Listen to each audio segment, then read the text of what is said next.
there's a train going by, which the train tracks aren't even that close to my house. So hopefully you can't hear that the whole time. Hello, I'm Bailey and welcome back to my channel, Is Bailey Reading? And today I am bringing you my October TBR, which I did decide in October not to participate in any readathons, but I do have quite a bit going on here. So I kind of have three main things going on. I am going to be testing out kind of my own version of a Bookopoly board, which obviously is inspired by the fact that I've been doing Bookopoly this month based off of Becca's Bookopoly-thon. So I kind of created my own board that's a little different. It is reading prompts as well as just some other like reading rules, which I'm just trying to decide if I like, and I might consider doing this for the entirety of 2021. So let me know if you like that idea. I'm basically planning on maybe using it to not only pick what I read, but determine like when I can buy a book, when I should unhaul a book, like just more things than just reading prompts. And I'm just kind of starting to figure out what I would like to incorporate into that board. So this is a very early like prototype of if I decide to do that. I'm also starting a rereading project. So this month I am starting, and I'm gonna go back to the very first year that I tracked my reading, which was in 2013, is when I like got a Goodreads account and really started tracking what I was reading, which in 2013 I would have been like 15 going on 16. And so I'm gonna reread my, not all this month, but I'm gonna reread my top 10 books from 2013 and see what I think. So I'm hoping to get to 5 of those this month. And then the third thing that is kind of in this TBR is actually a secret TBR. So I'm not gonna tell you what's going on. I don't think you'll be able to guess what books are even for that and what books are not for that, as well as I don't think you'll be able to guess what the TBR is based off of. So maybe while you're watching this, comment down below if you think you know what my secret TBR theme is. But yeah, I'm not going to keep the book secret because like I said, I don't think you'll be able to guess what I'm doing, but maybe. So I am going to start with the Bookopoly board that I made because I am going to be working some of the other books into my Bookopoly prompts. So if I can fit what I can into that, even better. This is a prototype, obviously not a finished, like very pretty copy, but I just want to see how this board will work for me. And if I like it, I will create something, you know, a little more aesthetically pleasing than this.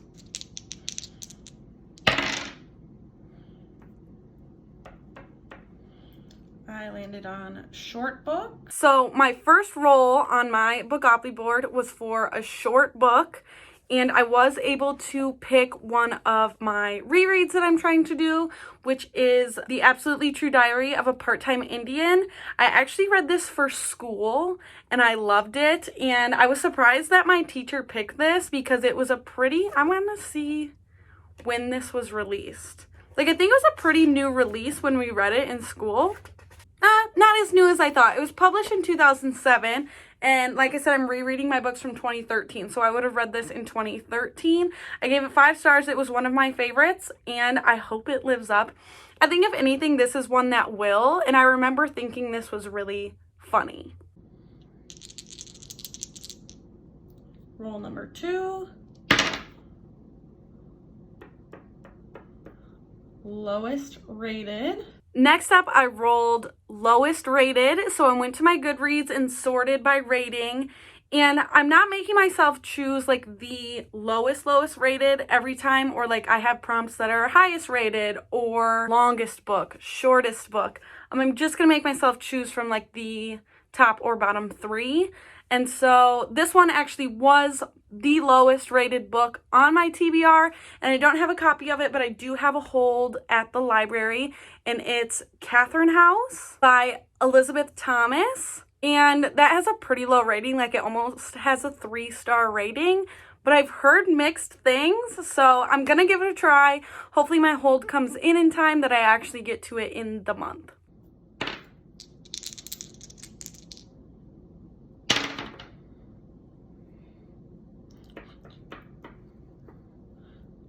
Highest rated. And then my next roll ended up being highest rated, so I just flipped those. That sorting, and the highest rated book, which this was not the top highest rated, I think this was the second highest rated book I had, but I already have a hold for it at the library as well. And so I'm going to be reading Felix Ever After by Case and Calendar. And this one I really have heard like only good things about, and I'm really excited to get to it. I had already placed a hold, so I was hoping to get to it soon, and it happened to fit this prompt, so.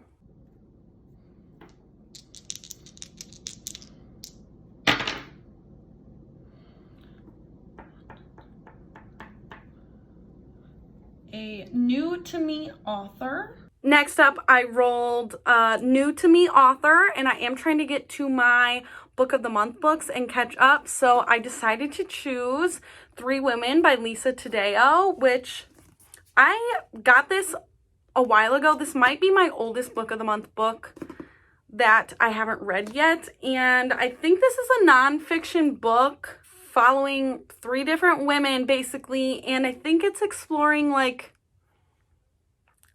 desire, I don't know, but hopefully I like this, and I'll be happy to get this off of my book of the month books. I really love book of the month, and I also really love when I get to go in and give my rating on the website, so excited to get to this one.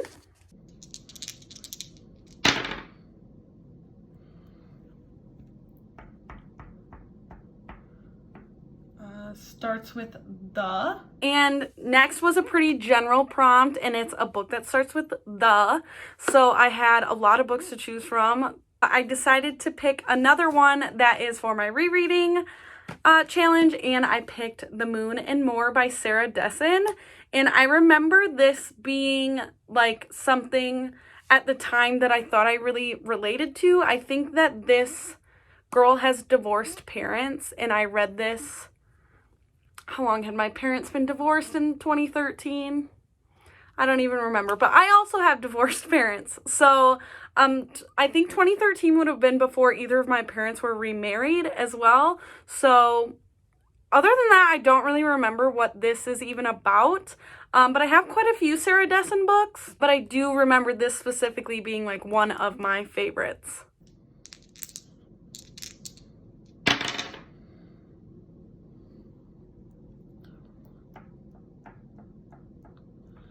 And a chance card, which these are my chance. And I will be reading Challenger Deep. Then I landed on chance and drew one of my chance cards, which my stack of chance cards had 4 books that I'm really, really excited for, and then 4 books that I have been kind of putting off. I mean, they're all things on my physical TBR. So they're things I was at one point excited for. I ended up drawing Challenger Deep by Neil Shusterman, which was something I put in there as something I'm not so excited for. But Neil Shusterman is one of my favorite authors, but this is something kind of different than other things I've read from him. And it's not a premise that I would usually go for. So it's an author I love, but not necessarily a story I think I would love. So I'm excited to see what I think of this as well. And this also is not too terribly long of a book. This may be my final roll if I get past go and don't get doubles. And I got another 8. And I get to purchase a book. Yay! So next month I would start from here and have to get back to this spot, not back to go. And lastly, I landed on purchase a book. And like I said, I'm thinking of using this board to, you know, kind of dictate those things. So I am going to let myself buy a book. I am trying to not purchase as much in October. I'm always going to, I guess, allow myself to get 2 books from book of the month. So those won't count when I land on purchase a book. but I will get my 2 book of the month books this month, and then I will purchase 1 book, and then I'll try not to purchase anything else. So we made it through all of my rolls on my Bookopoly board, so now I'm just going to share with you the other things I have my eye on for the month. The first of which being The Book Thief by Marcus Zusak, which is one of the books I loved in 2013. This is a World War II book told from the perspective of death. And I remember really liking this, but it was one of the first World War II books I ever read, and I've read more since then, so I'm wondering if this will be as impactful as it was the first time. Next, I have You Belong to Me by Anne Rule, which I've shared recently because I recently hauled it, and I picked this up because I love true crime, but I'm worried if I don't get to it soon, it's something that will sit on my shelf for a long time, so I want to just hop on it and get to it now while I'm still like, ooh, that might be a fun thing to read. I'm also going to try to give Big Girl by Kelsey Miller another try.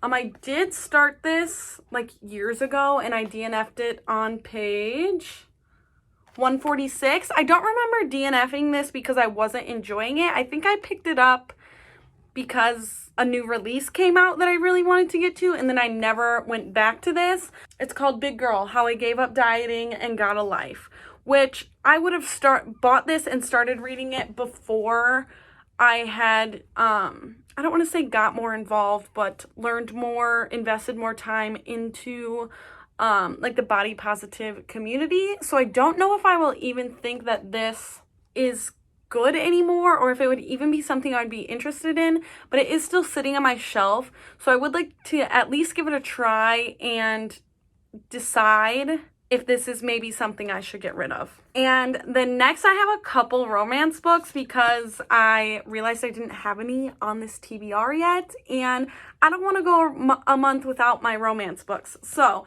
I'm going to read The Boyfriend Project by Farah Rochan, and I'm super excited for this one. It is an Own Voices romance, and from the synopsis, it sounds like she ends up getting catfished, and then her and a couple of her friends decide to basically make a no dating pact for 6 months, I think. And I'm thinking that she probably doesn't follow through on the no dating, but I'm excited to get to this. And then I'm finally getting to, I think some of you may be excited that I'm going to read this. I'm going to be reading Red, White, and Royal Blue by Casey McQuiston. And I'm compelled to do this because of all the hype surrounding her new book. I think the cover of her new book, as well as the synopsis and some marketing has gone out for her next book. And I've been meaning to get to this. It's been sitting on my shelves for quite a while, and I do think this is something I'm really, really gonna enjoy.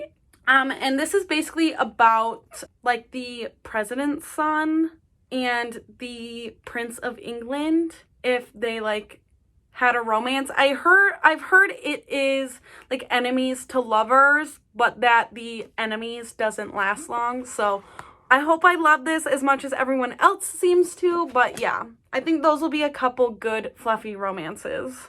And then lastly, for my rereading, I think hopefully, because I love this book, a lot of you read this book in school as well. And I actually read this twice in school because if you didn't know, I transferred schools in high school. My mom actually got remarried, and so I moved to a new school. So I have quite a few books that I ended up, reading my freshman year at my first school, and then reading again junior year or senior year at my new school. So there's that. But this was definitely, I would say this is one of my top 2 favorite things that I read in school, and it's The Giver by Lois Lowry. And I have this beautiful edition, and it has a map in it, and I'm excited to just read this again. I used to own a different copy of this, and I actually finished, it's a quartet, and I read all 4 in these editions and decided I didn't like the other ones.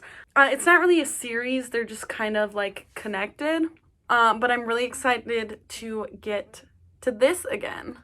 that's like 11 or 12 books. I don't know that I'll be able to get to any more than that, so I'm going to stop myself there. Let me know in the comments below if any of these are things you think I will love, or let me know if any of these are things you think I will hate. Also, let me know if you think you guessed my secret TBR. But thank you guys so much for watching this video, and happy reading in October. Bye, guys. I forgot to mention The Fifth Wave. I'm also going to be rereading The Fifth Wave by Rick Yancey, which is unfortunately one of the ones that was a favorite then that I'm not confident will be a favorite today. We'll see.